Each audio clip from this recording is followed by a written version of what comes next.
Muy Hola bien. amigos y amigas, ¿cómo están? Qué suerte. Bueno, una nueva semana acá con entrevistas con Andy Fierro. La verdad, esta semana yo creo que les tengo una sorpresa que no se la pueden llegar a esperar, porque miren, yo he tenido la suerte de tener personajes que han pasado por mi casa porque eran amigos de mi papá. Y este es uno de esos que mi viejo, bueno, lo sentía como un hermano. Y resultó que este hermano de la vida de mi padre terminó haciendo historia en la historia argentina.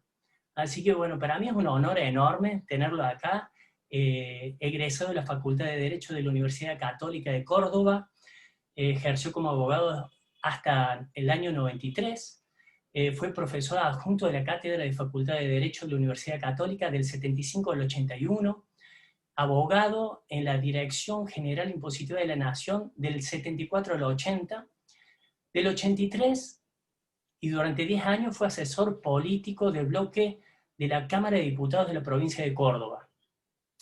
Y desde el 93 en adelante se desempeña como juez de Cámara en el Tribunal en lo Criminal Federal número 1 de Córdoba. Desde 2008 a la fecha presidió los 4 juicios por delitos de lesa humanidad desarrollados en la ciudad de Córdoba, incluyendo al último megajuicio conocido como Causa La Perla. También integró tribunales en lo criminal federal en las provincias de La Rioja, Catamarca y Tucumán, en causas por delitos de lesa humanidad, en 2013, 2014 y 2015. Bueno, ¿qué más puedo llegar a agregar a esto que decirle que es un gran tipo y que estoy orgulloso de poder compartir este rato con él? Con ustedes, el doctor Jaime Díaz Gavier.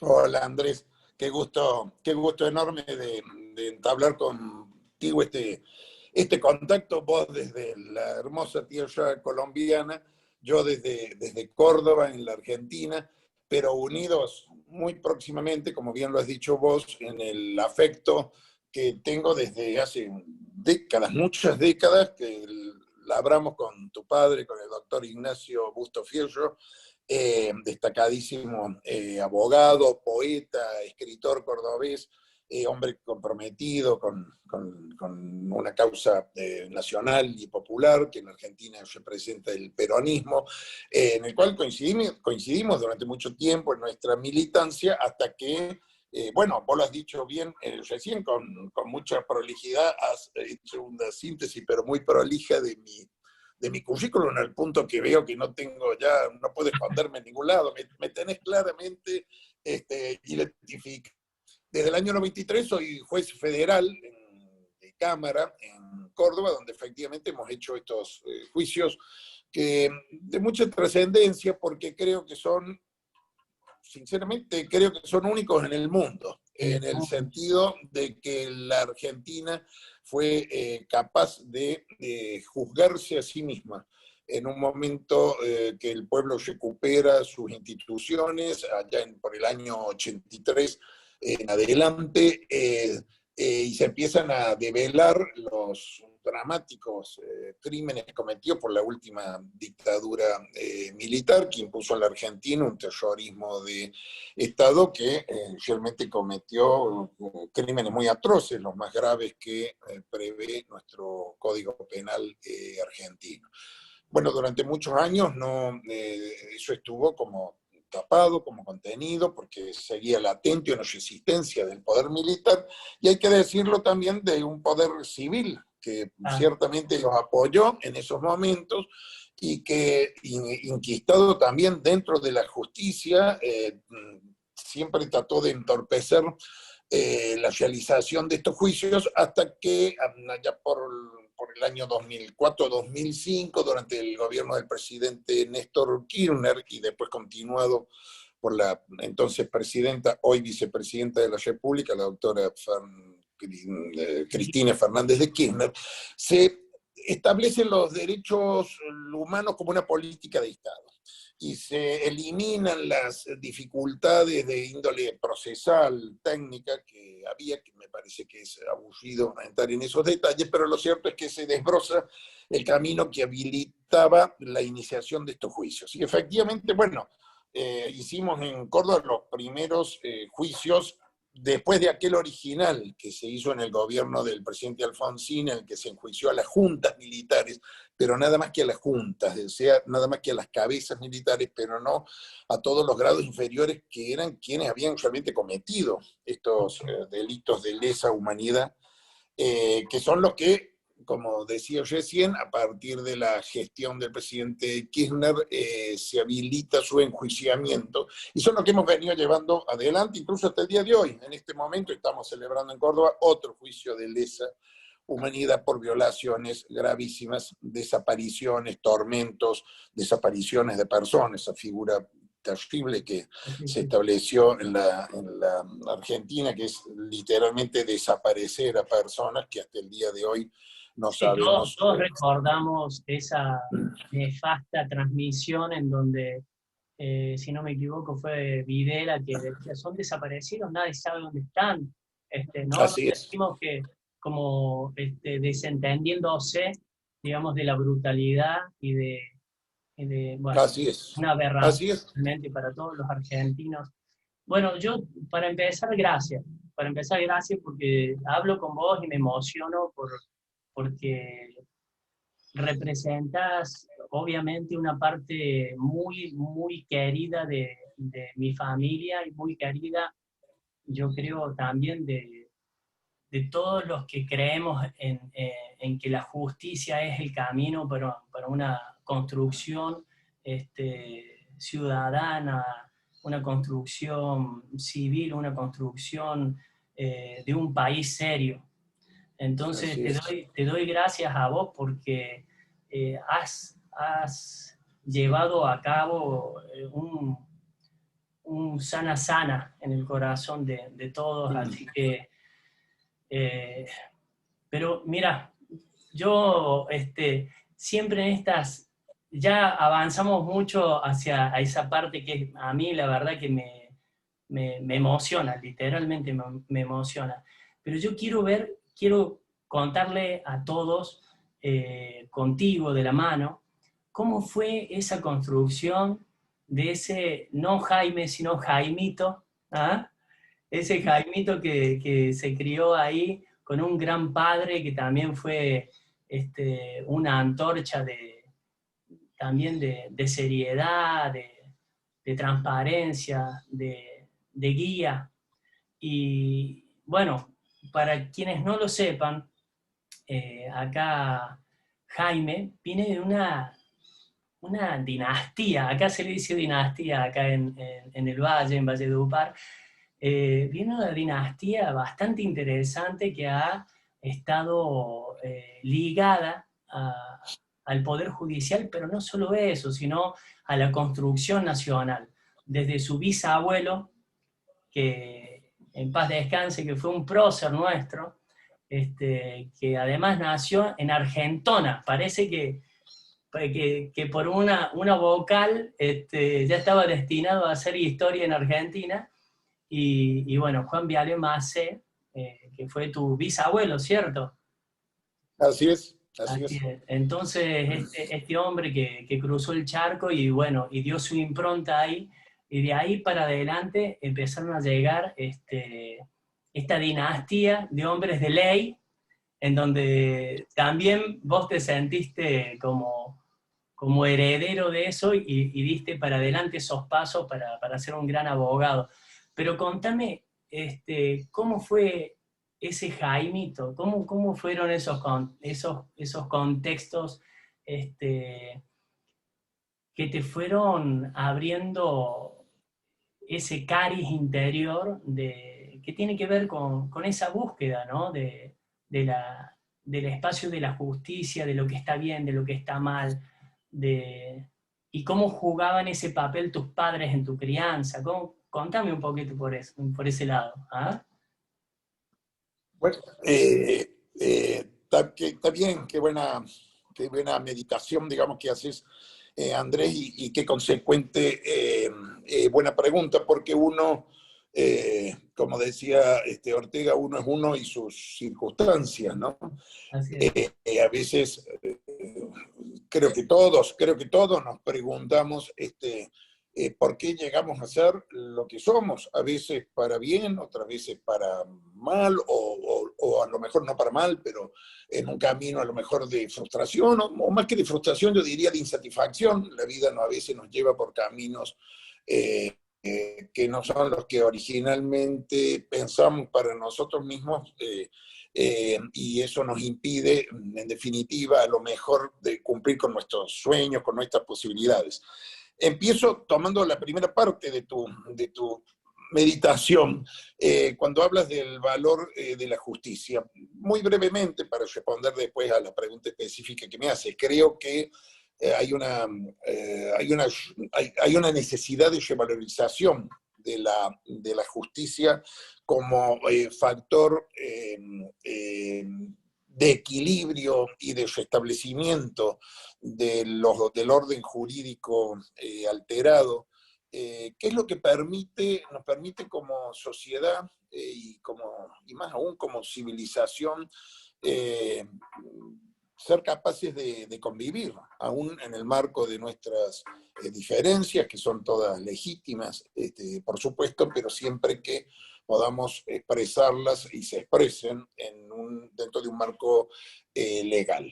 La sentencia de un juez es un acto profundamente político, no partidario, aunque tengo por cierto, y tienen todos los jueces y fiscales y todos los miembros de la justicia, creo que de todos los países del mundo, tienen naturalmente sus convicciones ideológicas, pero una cosa es una convicción ideológica y la otra cosa es una actividad partidaria. He tratado, no obstante haber militado políticamente muy intensamente en un momento de mi vida, lo hice junto con tu padre, tuve la suerte de haber compartido con un hombre como tu padre la actividad política. Después él siguió haciéndolo, yo pasé al ámbito de la justicia, también por circunstancias casi fortuitas de la vida.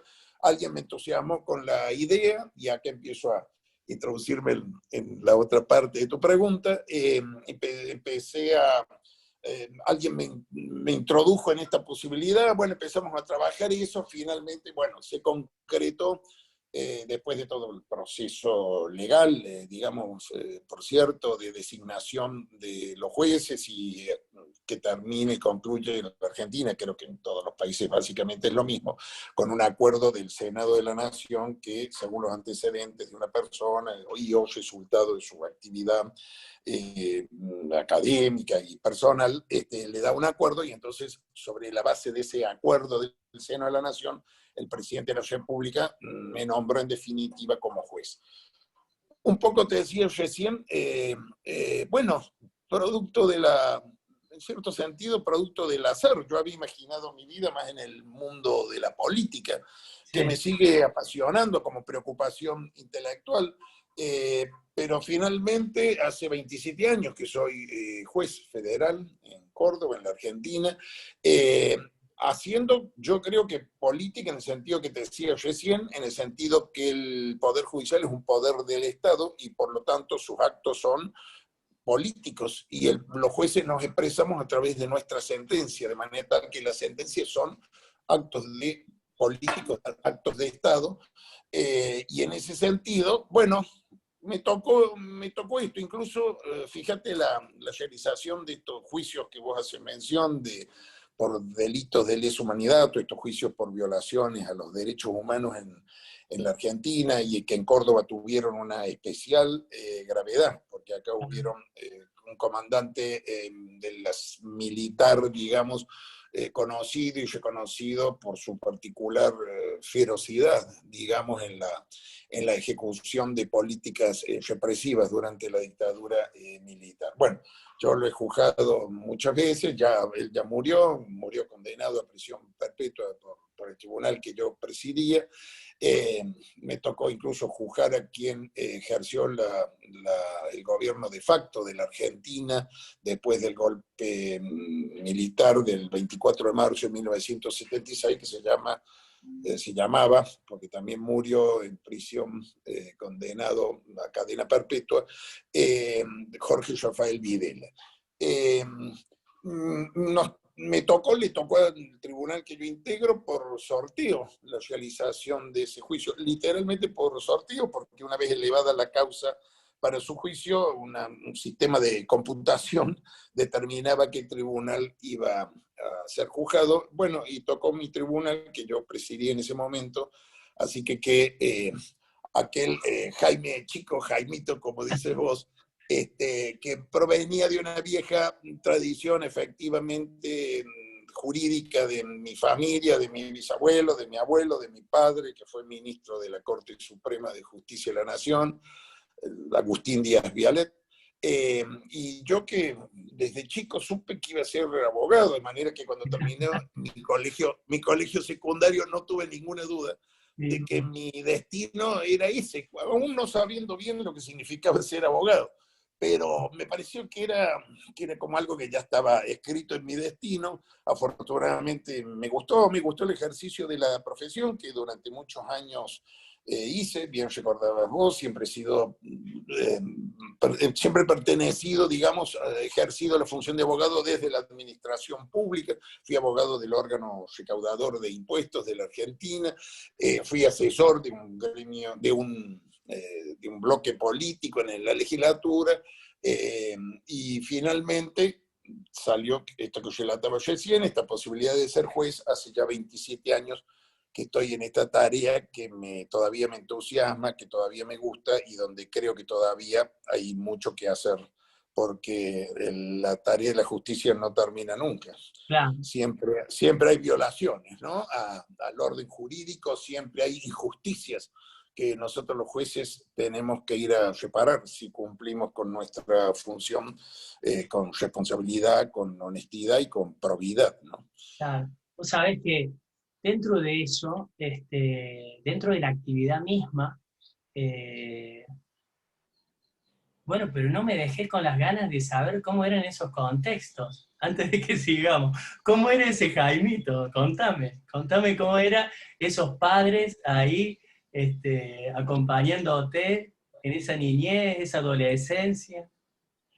Vos sabés que yo, Andrés, bueno, un poco te decía, recién tuve la suerte de pertenecer a una familia, digamos, mi padre y mi madre, era un matrimonio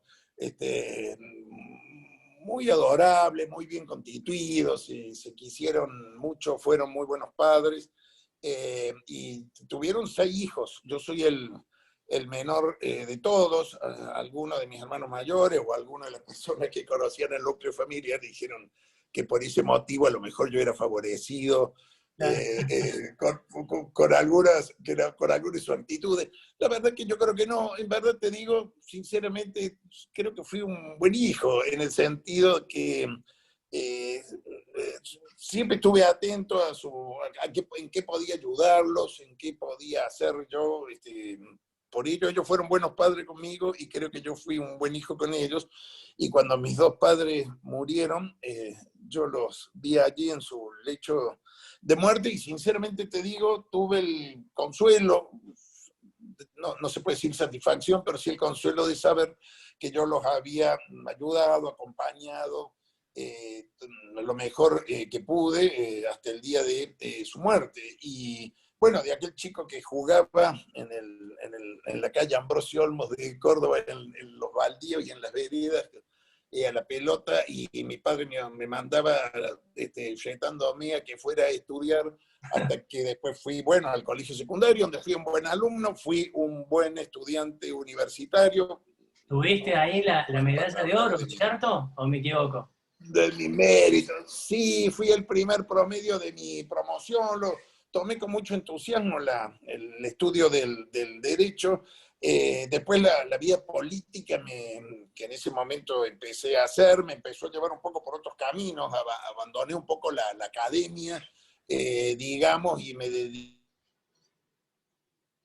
a la política, pero bueno, siempre vinculado al mundo del derecho, ejerciendo la profesión.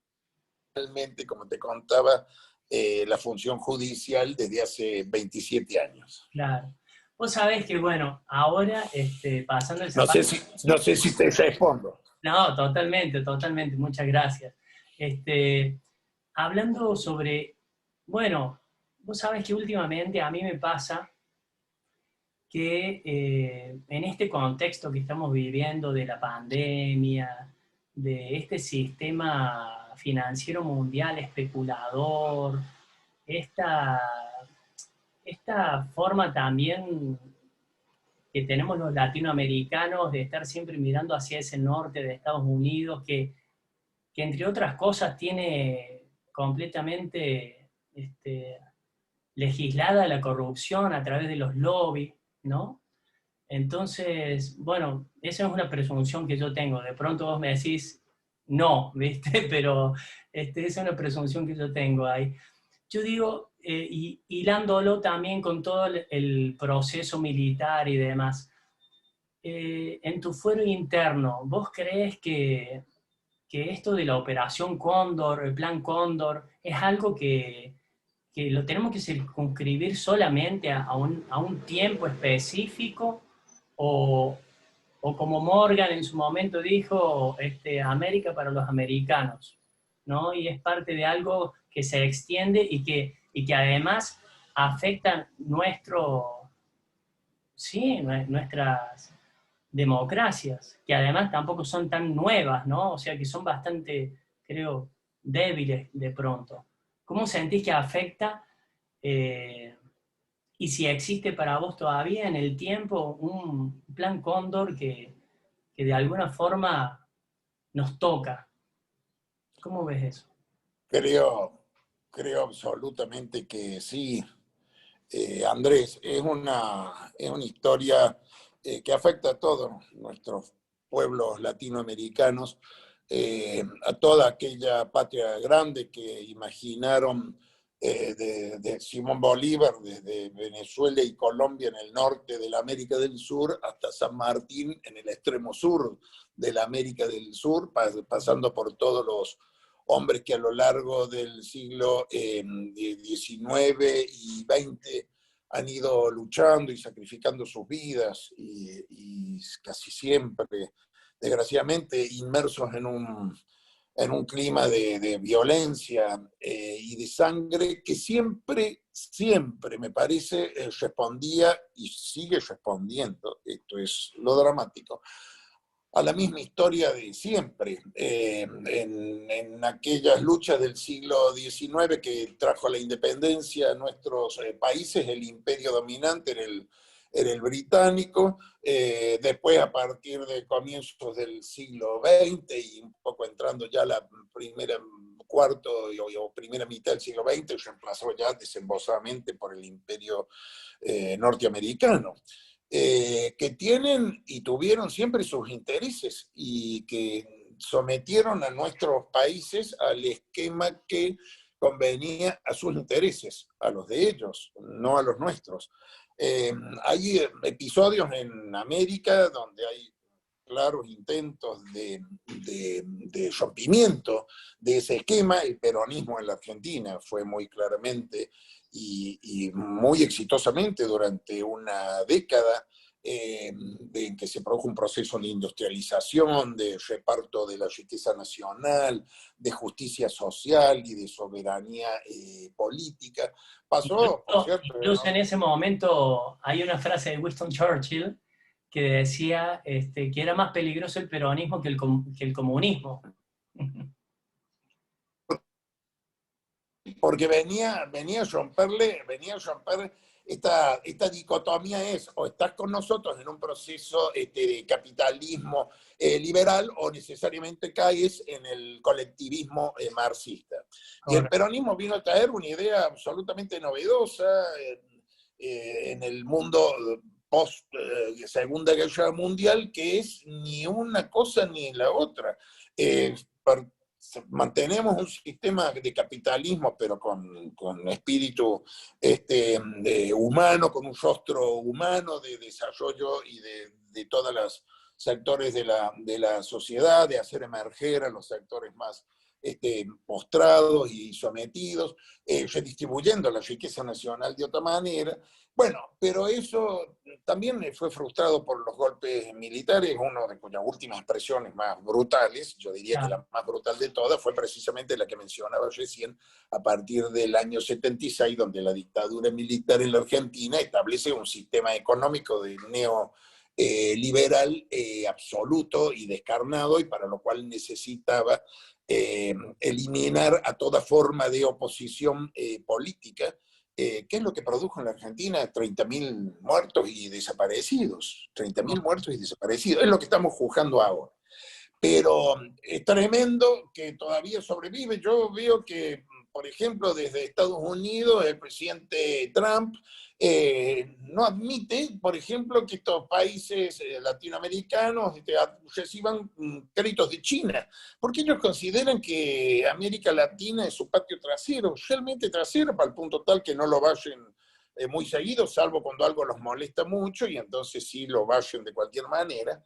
Y no precisamente con una escoba, pero no admiten que nadie se meta acá. Pero señor, si los chinos me dan un crédito favorable, yo se lo admito a China, y si no, démelo usted en Claro. mejores condiciones que los chinos.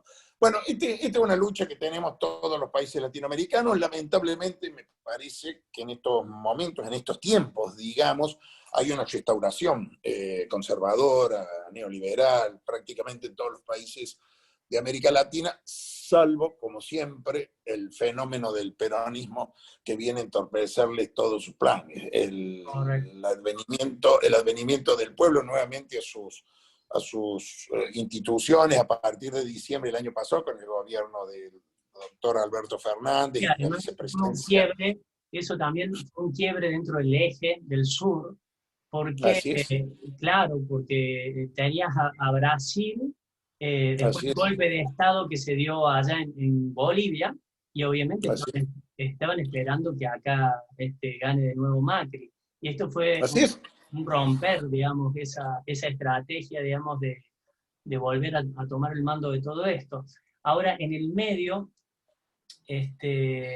yo creo, no sé, vos corregime porque obviamente tenés un bagaje bastante extenso No, no. que de pronto uno se pierde cosas, pero desde la posición en donde he ejercido, digamos, el trabajo dentro de la política, tanto en México como acá en Colombia, y algunas inmersiones que hice también en Argentina, yo veo que el gran problema de nuestras democracias está justamente en el financiamiento de la política, ¿no? Como que ahí hay un eslabón bueno, por eso te decía al comienzo, te estaba hablando de los Estados Unidos a través del lobby, cómo ellos han, de alguna forma, normalizado la corrupción, ¿no? O sea, estos lobbies, estos grandes farmacéuticas y grandes pagando campañas de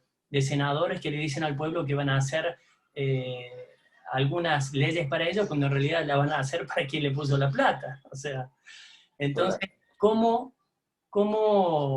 sentís que desde ese espacio que tenés del poder del Estado, se puede llegar a empezar a corregir esto? Porque la verdad que yo personalmente le echo cabeza, ¿no? Y de pronto uno dice, no, hace falta gente buena. No, sí, está bien, hace falta gente buena, pero en la política, No es bueno, suficiente. no, no es suficiente para nada. Decía mi papá, que vos sabés que también que fue profesor de sociología, y él contaba este cuento, me lo echó él a mí, obviamente, pero él decía que a sus alumnos le decía que la política era un tarro de mierda de 200 litros, que en el fondo tenía una perla, y Así que es. el deber de un buen político era meterse en toda esa mierda y sacar la perla,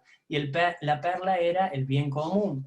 Entonces, si vos sacabas la perla, fantástico, todos te aplaudimos, te damos las gracias. Si no sacas la perla, sos una mierda más. Entonces, ¿cómo crees que podemos limpiar un poquito a este sistema democrático, subyugado también por estos poderes fácticos? Hoy por hoy yo veo que también Argentina y Latinoamérica está siendo parte de un plan de sí, de un control masivo, porque yo estoy viendo cada vez más actos fanáticos de un lado y del otro. O sea, no, es como que no hay no hay un consenso, no hay un consenso en el medio, ¿viste? O sos una cosa o sos otra. De pronto hubo un tiempo en donde esas aguas eran un poco más grises, y ese gris también le da un poco más de vida a la democracia, ¿no? Entonces, ¿cómo crees que se puede llegar a pensar ese nuevo tiempo de una política latinoamericana? Es un desafío enorme, Andrés, que vos señalas muy bien, precisamente porque tiene todos esos ingredientes, ¿no? Es un desafío enorme, es una batalla que está planteada desde el origen de nuestras historias. Cada uno de nuestros pueblos latinoamericanos tiene sus grietas, como se le dice en la Argentina, que no sé si en todos lados igual, pero hay como dos concepciones muy contrapuestas, muy contradictorias, entre los sectores, digamos, nacionales y populares, y los sectores neoliberales, digamos, de aquellos más beneficiados por una distribución injusta El de mercado la riqueza. especulador, Bueno, claro. claro, bueno, esto está planteado desde el origen de nuestros pueblos, y es una lucha que no solo no ha terminado, no solo está en desarrollo, sino que me da la impresión de que cada vez está más recrudecida. Bien señalabas vos recién los últimos episodios del año pasado en Bolivia, donde fue derrocado el presidente Evo Morales, en Brasil, donde la presidenta Dilma Rousseff, con un pretexto jurídico baladí, es removida por el Senado de su país. Bueno, distintas, no vale la pena entrar, ni quiero entrar en situaciones particulares de cada país, que en definitiva me son ajenos desde la Argentina, pero digo, hay claramente una restauración neoconservadora, liberal, que en la Argentina definimos con una palabra que es el gorilismo. Bueno, los gorilas son esos, son los sectores sociales representados por el poder empresario, mediático, muchas veces con la alianza, lamentablemente, de sectores, por lo menos sectores de la iglesia, que ya imponen y esto es lo peligroso, que están imponiendo sus políticas, no ya con golpes militares como lo hacían antes, con tanques y ametralladoras, sino con un bombardeo mediático de formación de la mente de nuestra gente, de los pueblos, convenciéndolos que lo que hacen los otros es todo corrupción, es todo delito, son todos sinvergüenza, que ellos representan la pureza, el espíritu emprendedor, el trabajo dentro del marco del capitalismo, que hay que dejar crecer para que después un efecto de derrame llegue a todos los sectores de la sociedad. Bueno, todo eso es una gran mentira. Todo eso es una gran mentira. No hay tal efecto de derrame, y lo que quieren esos sectores es seguir enriqueciéndose a Pero costa del ¿cómo puede ser? sumergimiento del otro sector social, ¿no? Muchas veces, claro, la gente se queda con ese concepto, digamos, del capitalismo eh, de Smith, ¿no? Pero se olvidan que existen los Panama Papers, por ejemplo. O sea, existen la forma Claro, de que eso no caiga hasta la gente. claro, así es. Había un politólogo yanqui que decía que no era neoliberalismo, sino neofeudalismo esto. Yo, ¿Sí? claro, esto obviamente, bueno, coincido plenamente con lo que decís. Hay una cuestión también que me llamaba mucho para hablar contigo, que tiene que ver con cómo se establecen las relaciones. O sea, porque muchas veces en Argentina y en todos los países de Latinoamérica, la queja está sobre la justicia, ¿no? Hay una queja profunda sobre la justicia, como que, bueno, que hay una justicia que responde, ¿no? de forma programática a otros poderes, ¿no? Entonces, ¿cómo es, siendo vos una máxima autoridad de la justicia argentina, cómo es que se establecen esas relaciones, tanto con el Ejecutivo, con el Legislativo, con los organismos paraestatales? ¿Cómo se vive eso? ¿Cómo es? Tocas, Andrés, un tema que es absolutamente medular en esta disputa de concepciones ideológicas, políticas y económicas, que hay que entender, en primer término, que son absolutamente legítimas. Yo acepto, creo que todos debemos aceptar y debemos exigir que se nos acepte las ideas de cada uno respecto a cómo debe ser la sociedad, cómo debe realizarse la distribución de la riqueza nacional, cómo debe hacerse práctica la justicia social. Bueno, todo esto es legítimo. Esta concepción de que aquí en Argentina se ha hablado mucho en el último periodo de gobierno de Macri, de que hay que dejar librada a la iniciativa de cada uno, al emprendedurismo que se llama, que los que tengan más iniciativas salgan adelante a hacer cosas, que el Estado no tiene que salir a compensar esas diferencias, que todos tienen la misma oportunidad. No, eso son mentiras. No tenemos todos la misma oportunidad. Yo he tenido oportunidades porque mis padres me facilitaron estudiar Derecho y un día ser abogado, y a vos te han facilitado o posibilitado hacer lo que estás haciendo. Pero hay mucha gente en Argentina y en Colombia, estoy seguro, y en Brasil, y en Perú, y en Bolivia, y en Chile, donde dramáticamente, mirá los episodios que se produjeron el año pasado en estos países que estaban puestos como ejemplo de desarrollo capitalista, de la oportunidad de crecimiento de cada uno y demás. Son todas mentiras, son todas mentiras. El Estado tiene que tener una función absolutamente activa y reguladora de la distribución de oportunidades, como les gusta decir. No tiene la misma oportunidad una criatura nacida en lo que nosotros llamamos una villa miseria o en una favela brasileña, no sé cómo se llaman en Colombia, pero en estos barrios de cartón y de lata donde están hacinados todos aquellos expulsados del sistema. El Estado, a través, y esta es la importancia de la justicia, yendo concretamente a tu pregunta.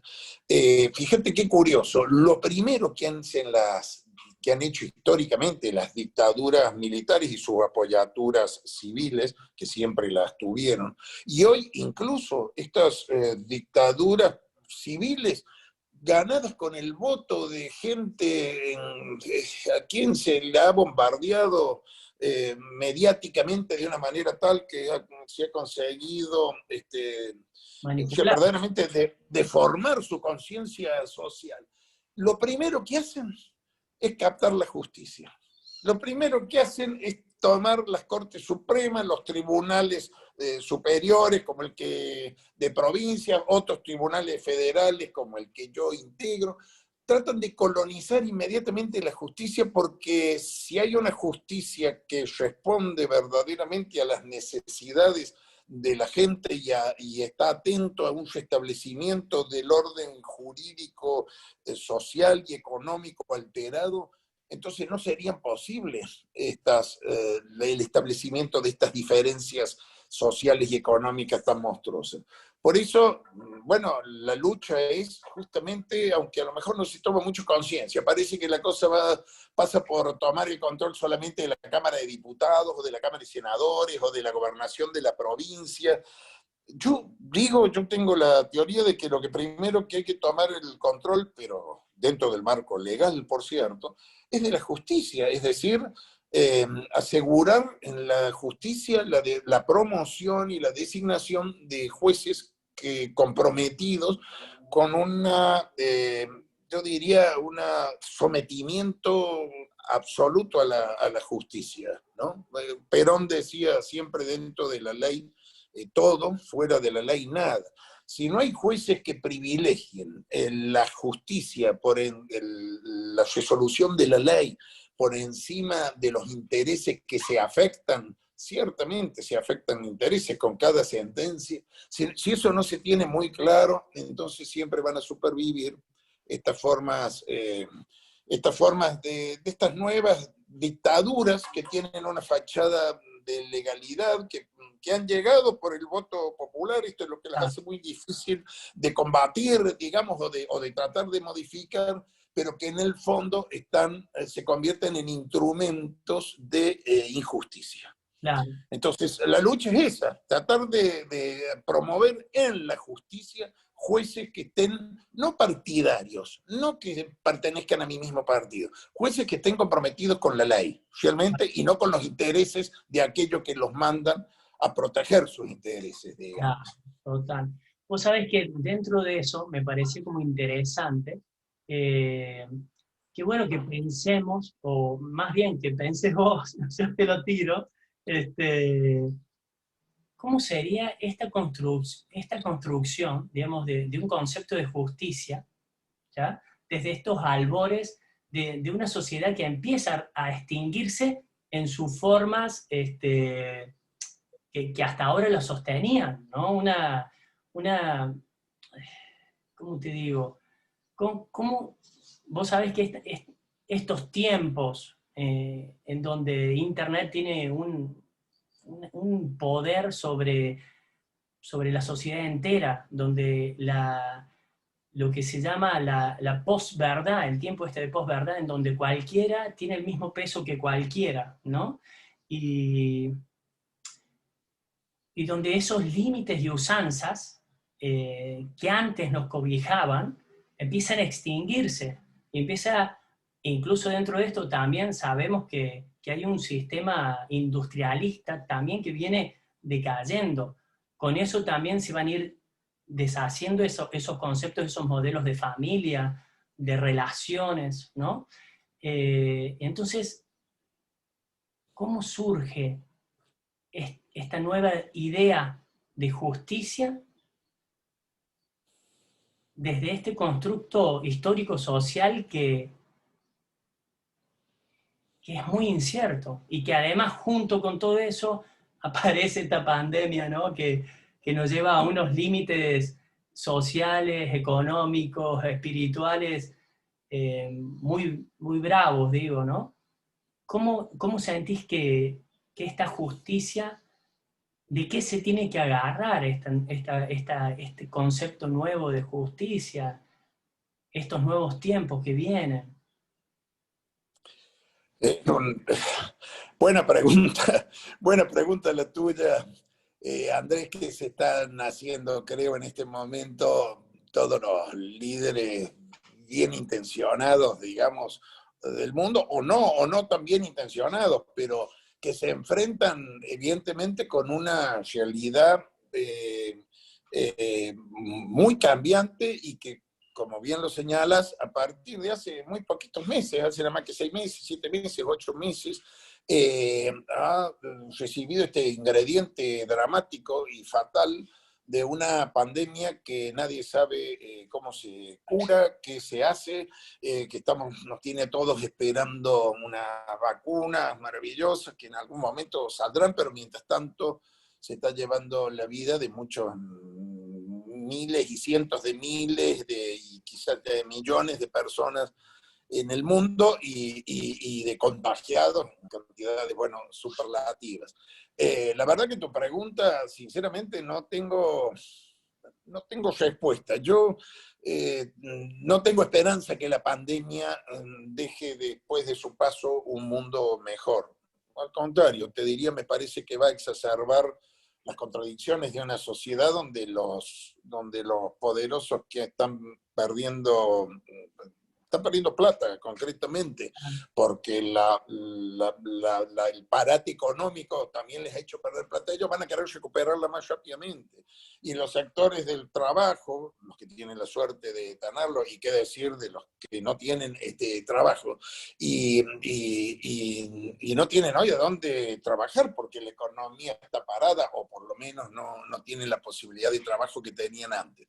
Yo creo que se vienen épocas muy dramáticas, muy difíciles, donde me parece que todos, dirigentes y dirigidos, jueces y justiciables, digamos, diputados, senadores y ciudadanos de la calle, vamos a tener que realmente pensar algún mecanismo que sinceramente hoy no te sé responder. A mí me parece que lo que sería imprescindible es un acto de introspección personal de cada uno de nosotros. No voy a caer en la ingenuidad de creer que vamos a hacer nuestros actos de contrición y nos vamos a convertir de un día para otro los seres humanos en mejores personas de lo que somos, buenos y malos, con virtudes y defectos, pero sí me parece que esto nos está obligando a todos, esta pandemia, estas cuarentenas, esta obligación de repensarnos, nos está obligando a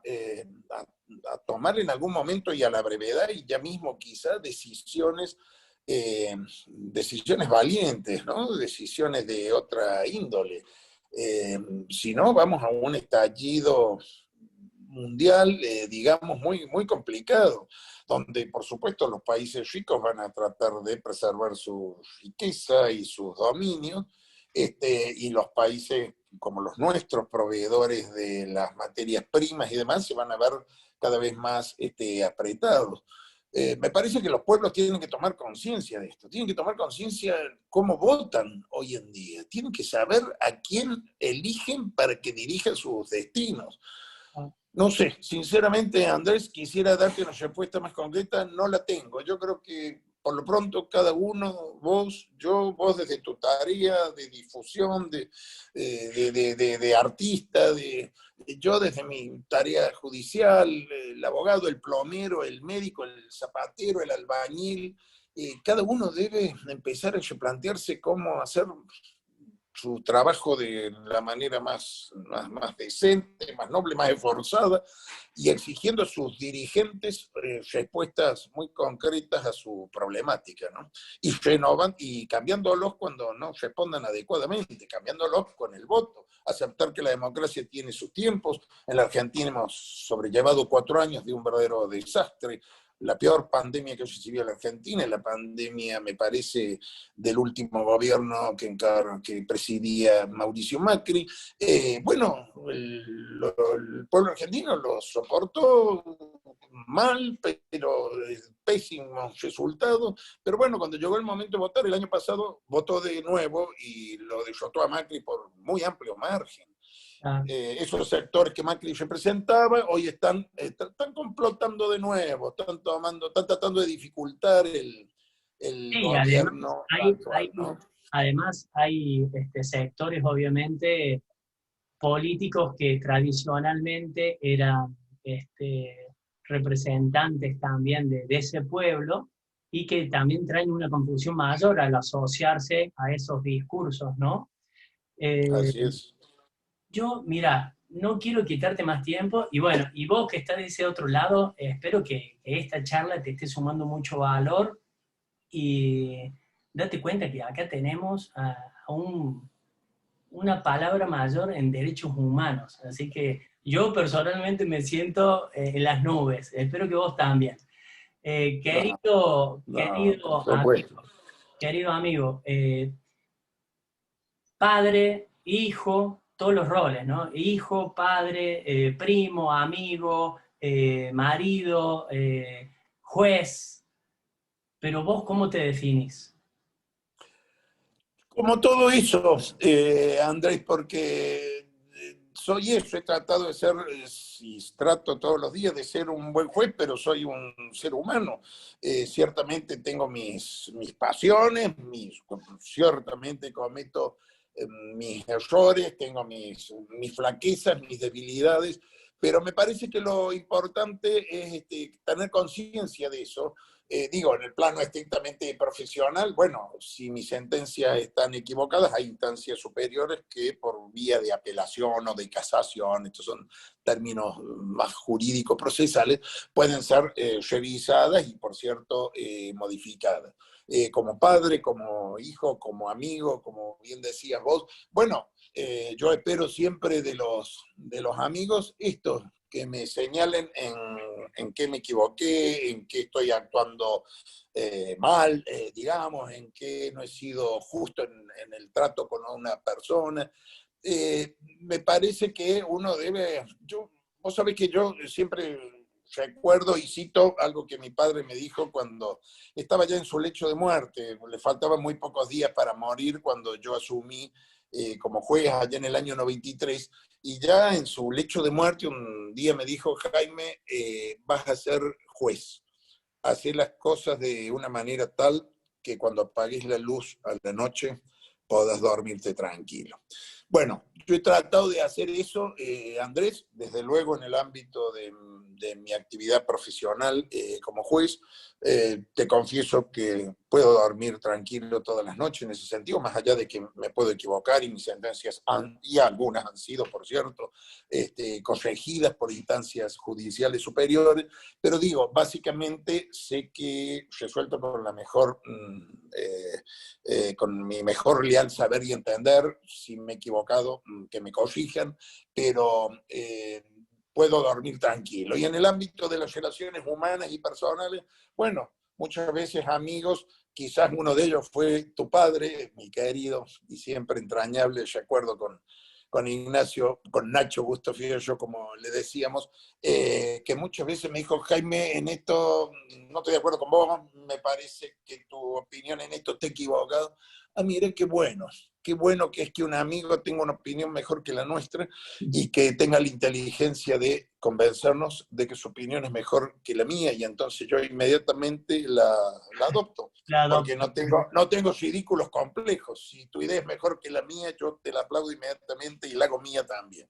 Claro, perfecto. Bueno, Jaime, querido, mil gracias por este tiempo, mil gracias bueno, por dejarnos todas en esta conversación. Creo que hay mucho valor para muchos que estamos pensando estos tiempos tan difíciles, ¿no? Y de pronto yo les propongo a todos los que están ahí de ese otro lado que pensemos también cuál es esa brújula interior que nos lleva a ser un poco más justos con nosotros mismos, con nuestro entorno y bueno, también con quienes elegimos, ¿no? Y con quienes Sí. también tenemos que soportar en esas otras instancias del poder que dirigen nuestros rumbos también como sociedades. Así que, bueno, mil gracias, querido Bueno, Jaime, un gran abrazo. no, Y bueno, y a todos los que están de ese lado, ya saben, le hacen clic ahí al libro de la era de la marca personal. Así empezamos a construir esta hermosa comunidad de Brutal Marketers. Un gran abrazo y hasta la próxima semana. infinitamente agradecido a vos, Andrés, y felicitándote por esta iniciativa y por esto que estás haciendo, que es lo que creo que los seres humanos necesitamos: ponernos en contacto, hablar, discutir, disentir, por supuesto, o coincidir, pero haciéndolo con la mejor buena fe y sobre todo con la mejor intención y pensando siempre en el mejor destino de nuestros pueblos. Te agradezco infinitamente, yo honrado con tu invitación de haber participado en esto, te mando un gran abrazo. Abrazo.